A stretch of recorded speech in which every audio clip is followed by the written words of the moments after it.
지난 5월 배우 스칼렛 요한슨은 오픈 AI의 보이스 어시스턴트 스카이가 본인의 목소리를 따라했다고 주장하기도 했습니다. 얼마 전 넷플릭스 오리지널 범죄 다큐멘터리 What Jennifer Did의 AI를 이용해 생성한 가해자의 사진을 사용했다는 의혹이 제기가 되면서 큰 논란이 되고 있습니다. 그럼에도 불구하고 이번에 소니 픽처스의 CEO가 비용 절감과 더 높은 효율성을 위해 영화와 드라마 제작에 생성형 AI를 적극 도입하겠다고 밝혔습니다. AI는 나날이 발전 중입니다. 챗GPT를 개발한 오픈 AI 창시자 샘 알트만은 올해 초 AI 반도체 개발에 약 7조 달러를 투자하겠다고 발표했고요. AI 반도체의 선두주자 엔비디아는 최대 주주인 전땡땡 씨가 재판 중인 게 무색할 정도로 주가는 나날이 고공상승하면서 그래프가 I am 신뢰예요. 드립쳐서 죄송합니다. 아무튼 이렇게 AI는 컴퓨터, 스마트폰, 로봇 청소기, 심지어 세탁기까지 앞으로는 전기가 닿는 모든 곳에서 찾아볼 수 있게 될 텐데요. 많은 이들이 이미 시작된 AI 시대에 대한 앞으로의 기대를 품고 있는 반면 또 다른 일각에서는 우려의 목소리를 내고 있기도 합니다. 그리고 이러한 기대와 우려의 목소리는 OTT와 영상 업계에서도 나타났는데요. 오늘 영상에서는 AI의 등장으로 인한 업계의 위기와 기회를 한번 살펴보도록 하겠습니다. 그 전에 구독과 좋아요 한 번씩만 눌러주시면 감사하겠습니다. 지난 5월 배우 스칼렛 요한슨은 오픈 AI의 보이스 어시스턴트 스카이가 본인의 목소리를 따라했다고 주장하기도 했습니다. 여러분들은 목소리가 비슷하다고 생각되시나요? I'd like you to be super sarcastic. Everything you say from now on is just going to be dripping in sarcasm. How does that sound? Oh, that sounds just amazing. Hi, Hi. How you doing? I'm well. How's everything with you? Pretty good, actually. It's really nice to meet you. 저는 솔직히 잘 모르겠는데요. 하지만 스칼렛 요한슨 측에서 왜 이러한 주장을 하는지는 알 것도 같긴 합니다. 스카이가 스칼렛 요한슨의 음성을 따라했던, 따라하지 않았던 스칼렛 요한슨 측의 이 주장은 배우의 목소리 및 외형 등 초상권 보호에 대한 논쟁을 잘 보여주는 부분이라고 생각이 되는데요. 우리에게 존 윅, 매트릭스 등의 작품으로 잘 알려진 배우 키아누 리브스 형님께서는 이미 AI, 딥페이크 등을 이용하여 본인의 연기를 수정 또는 편집하는 것에 대한 금지 조항을 매 계약서에 포함시키고 있다고 밝힌 바 있었습니다. AI가 유명인들의 모습만으로 딥페이크를 할 수 있는 건 아니죠. 일반인들이나 그 밖의 유명함과는 다소 거리가 먼 사람들까지 딥페이크의 대상이 될 수 있습니다. 얼마 전 넷플릭스 오리지널 범죄 다큐멘터리 What Jennifer Did의 AI를 이용해 생성한 가해자의 사진을 사용했다는 의혹이 제기가 되면서 큰 논란이 되고 있습니다. 이 다큐멘터리의 총괄 프로듀서는 이 사실을 전면 부인하면서 배경에 등장한 인물을 감추기 위해 사진을 수정하는 과정 중에 이미지가 왜곡된 것이라고 설명하였습니다만 일단 이미지들을 먼저 한번 보시죠. 100번 양보해서 배경을 급하게 수정하다가 손이 일그러졌다고 칩시다. 근데 어떻게 배경 수정 과정에 앞니 불균형이 일어날 수 있는지 저로서는 프로듀서의 설명이 잘 납득이 가지 않네요. 저는 OTT 업계에서 일을 시작하기 전에 언론 쪽에서 오래 일했었는데요. 이런 실제 사건을 다루는 다큐멘터리에서 진짜 가해자의 모습이 담긴 사진이 아닌 가해자의 모습을 형상화한 AI 이미지를 사용한 게 사실이라면 저널리즘적 관점으로는 SPJ 윤리 지침에서 어긋나는 행위라고 생각합니다. 콘텐츠에 관련된 윤리와 표현의 자유에 대해서는 기회가 된다면 따로 영상을 만들어 보도록 하겠습니다. AI 이미지 논란은 다른 영화에서도 있었는데요. 지난 4월 A24에서 제작한 영화 시빌 워라는 작품이 개봉했습니다. 영화 자체는 AI 논란이 없었습니다만 영화 홍보 과정에서 AI 논란이 일었는데요. 시빌 워 홍보를 위해 A24 측에서 AI로 영화에는 등장하지 않는 이미지들을 포스터로 제작하여 공개하였습니다. 보통 포스터들이 영화의 실제 장면을 사용하는 경우보다는 영화를 단편적으로 잘 보여주는 모습을 컨셉화해서 보여주는 경우가 대부분이긴 하죠. 하지만 이 포스터들의 문제는 등장인물이나 주된 배경 없이 오로지 세계관만 컨셉화한 이미지들을 그것도 AI로 제작하여 오히려 실제 영화로부터 거리감을 주게 되어서인 것 같습니다. 작년 초에는 미국 작가 조합과 배우 조합이 미디어와 엔터테인먼트 분야에서 배우의 권리를 보호하고 AI를 통한 배우의 모습이나 목소리 재현에 대한 동의와 투명성을 보장해야 한다는 성명을 발표하고 이에 관련한 가이드라인과 규제 그리고 계약 조항 등을 마련할 것을 요구하며 장기적 시위에 돌입했었죠. 해당 시위에 대한 영상도 제 채널에 있으니 이와 관련해서 더 자세한 내용을 보시고 싶으신 분들은 영상 설명에 게시해둔 영상을 보실 것을 추천드립니다. 아무튼 아직 많은 대형 제작사들과 이 조합들과의 협상이 완전히 타결된 게 아닙니다. 아직 여러 제작사들이 AI를 포함한 여러 조항들에 대해서 잠정적 협의가 끝났다고 보는 게 적절할 듯할 텐데요. 그럼에도 불구하고 이번에 소니 픽처스의 CEO가 비용 절감과 더 높은 효율성을 위해 영화와 드라마 제작에 생성형 AI를 적극 도입하겠다고 밝혔습니다. 이번 발표로 인해 많은 제작자들은 긴장을 놓을 수 없는 상황인데요. 드림웍스의 창시자 제프리 카센버그는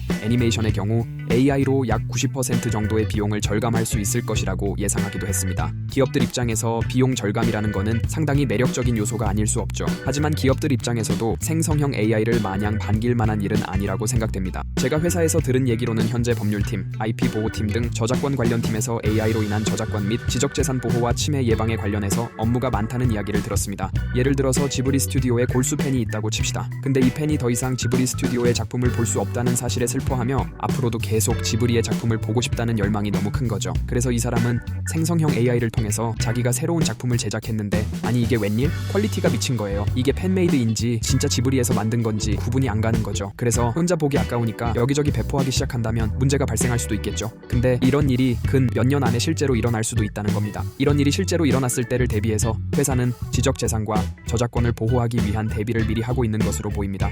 저희 회사에서 그렇다는 거는 아무래도 다른 곳들도 그럴 가능성이 높다는 이야기겠죠. 또 한 가지 기업들이 마냥 AI를 반기기 힘든 이유는 바로 일자리 문제 때문인데요. 인건비적 측면으로 봤을 때 AI가 CEO를 대체하는 편이 가장 효율적일 수 있기 때문.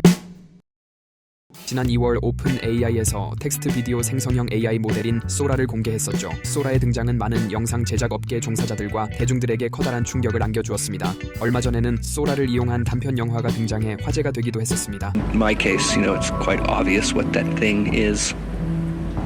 I am literally filled with hot air. Yeah. 전 개인적으로 정말 잘 만든 단편이라고 생각했는데요. AI로 제작되었다는 점 때문에 많은 제작자들과 업계 관련 사람들에게 긴장감을 준 것으로 보입니다. 이 단편을 제작하는 과정에서 비교적 적은 사람들이 제작에 투입되었던 건 사실이지만 감독과 제작진들의 인터뷰를 보면 사실 이 작품을 제작하는 데 있어서 사람들의 손이 꽤나 많이 간 것으로 보입니다. 머릿속에 있는 장면과 그림을 프롬프트를 통해서 AI가 정확하게 구현하게끔 하는 것에는 아무래도 무리가 있을 테니까요. It's not as easy as just a magic trick, type something in, get exactly what you're hoping for. What ultimately you end up seeing took work, time, and human hands to get it looking semi-consistent. Be that through the curation, the script writing, the editing, the voiceover, the music, sound design, color correction, all the typical post-production stuff. 그 말은 즉 AI를 통해 사람이 할 일이 줄어들 수는 있으나 완전히 사라지는 일은 아마 가까운 미래에 일어나기는 어렵다고 볼 수 있을 것 같습니다. AI를 활용하면 작업량과 속도를 현저히 줄일 수 있습니다. 이를 적절히 이용하면 인력이나 예산이 적은 제작사나 제작자들도 AI를 적극적으로 활용해 대형 제작사들과 비교적 대등하게 경쟁할 기회를 높일 수 있을 것 같다고 생각합니다. 또한 AI를 이용한다면 위험한 스턴트나 폭파신 등을 실제로 촬영하지 않아도 되므로 스태프들과 배우들이 훨씬 안전한 환경에서 블록버스터 영화나 드라마를 제작할 수도 있겠죠. OTT 서비스 측면에서는 어떨지 한번 알아볼까요? OTT는 기본적으로 좋은 작품을 확보 및 창출하는 거 이외에 얼마나 서비스를 효율적으로 하느냐가 경쟁력을 좌우하는데 커다란 요인으로 작용하게 되는데요. 이게 겉으로는 잘 드러나지 않지만 서비스, 즉 콘텐츠 유통 경로 시스템을 정교하고 섬세하게 디자인한 플랫폼이 있는가 하면 반면 그렇지 못한 곳들도 상당히 많습니다. OTT 플랫폼들은 유튜브처럼 단순히 영상을 업로드하고 그게 플랫폼으로 바로 올라가는 형태가 아닌 패키징이라는 과정을 거치게 되는데요. 우리가 온라인 쇼핑을 할 때 주문이 들어가면 업체에서 상품들을 포장하고 주문 내역에 맞춰서 알맞은 크기의 박스를 준비하고 그 안에 필요한 내용물들을 주문 내역에 맞춰서 넣고 영수증을 첨부하고 박스를 봉합하고 보낸 이와 받는 이의 주소가 있는 송장을 붙여서 포장을 완성시킨 후 배송을 하죠. 이처럼 패키징이란 비디오, 오디오, 메타데이터, 음성 해석, 자막 등을 영화나 드라마 같은 콘텐츠 안에 한데 묶어 포장하여 플랫폼으로 전송하는 것을 의미합니다. 여러분들이 아실만한 대다수의 플랫폼들이 이러한 패키징 과정을 굉장히 수동적인 형태로 운영하고 있습니다. 저희 회사는 물론 다른 회사들에서도 불필요하리라 만큼 많은 인력들을 패키징 과정에 동원하고 있고 사람들이 수동적으로 해야 하는 업무다 보니 실수도 발생하고 어쩔 때는 기술적 문제로 인해 오류도 발생하기 일쑤인데요. 때문에 저도 필요 이상으로 트러블 슈팅에 업무 시간을 쏟을 수밖에 없게 되고 이건 저뿐만이 아니라 OTT 업계에 종사하시는 많은 분들이 겪고 있는 고충이라고 생각됩니다. 따라서 AI가 도입이 된다면 시스템 진단부터 QC 과정 그리고 QA 과정까지 업무를 보다 효율적으로 할 수 있으리라 기대하고 있는데요. 넷플릭스 출신 직장 동료에게 듣기로는 넷플릭스는 이미 1차 QC 과정을 AI를 통해 진행하여 제작자들로부터 파일 수령 과정의 시간을 많이 단축하였다고 합니다.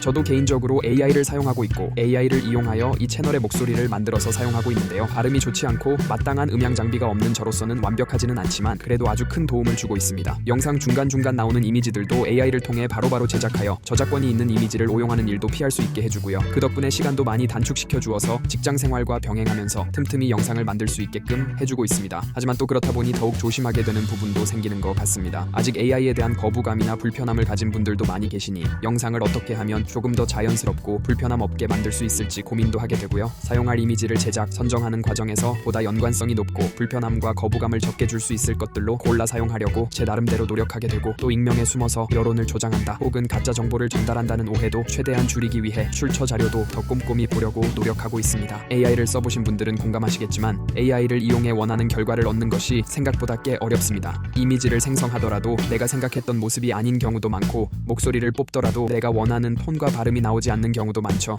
챗GPT에 질문을 해보시더라도 원하는 답을 제공받지 못하는 경우도 많고요. 때문에 에어헤드 제작 과정처럼 AI를 이용하더라도 많은 부분은 결국에 사람의 손을 거쳐야 하고, 그래서 제 생각에는 OTT와 영상업계에서 AI가 도입되더라도 그렇게 빠른 시일 내에 인력들을 빠르게 대체하기는 어려울 수도 있을 것 같습니다. 앞으로 AI는 비교적 작은 제작사들과 개인 창작자들이 큰 자본 없이도 생각하는 작품을 제작할 수 있도록 도와줌으로써 작품을 제작할 수 있는 기회에 한 걸음 더 가까워질 수 있게 할 수도 있고, 또 제작할 수 있는 작품의 폭을 더 확장시켜 줄 수도 있을 것 같다고 생각해봅니다. 하지만 앞서 다룬 내용들처럼 이미 보이는 잠재적 문제점들과 부작용들, 그리고 위험들도 무시할 수는 없겠죠. 저는 극단적으로 AI를 사용하지 말자가 논점이 되어서는 안 된다고 생각합니다. 이미 AI의 시대는 도래하였고, 이 시대를 우리가 어떠한 자세로 어떻게 받아들여야 할까를 고민하는 게 우선이라고 생각이 듭니다. 저는 새로운 영역의 탐구와 고민에 대한 좋은 예로 세계적인 성악가 조수민님의 공연을 예로 들고 싶은데요. 조수민님은 올해 카이스트에서 공학 박사 학위를 취득하였고, 얼마 전 AI를 활용하여 성공적인 공연을 펼치셨는데요.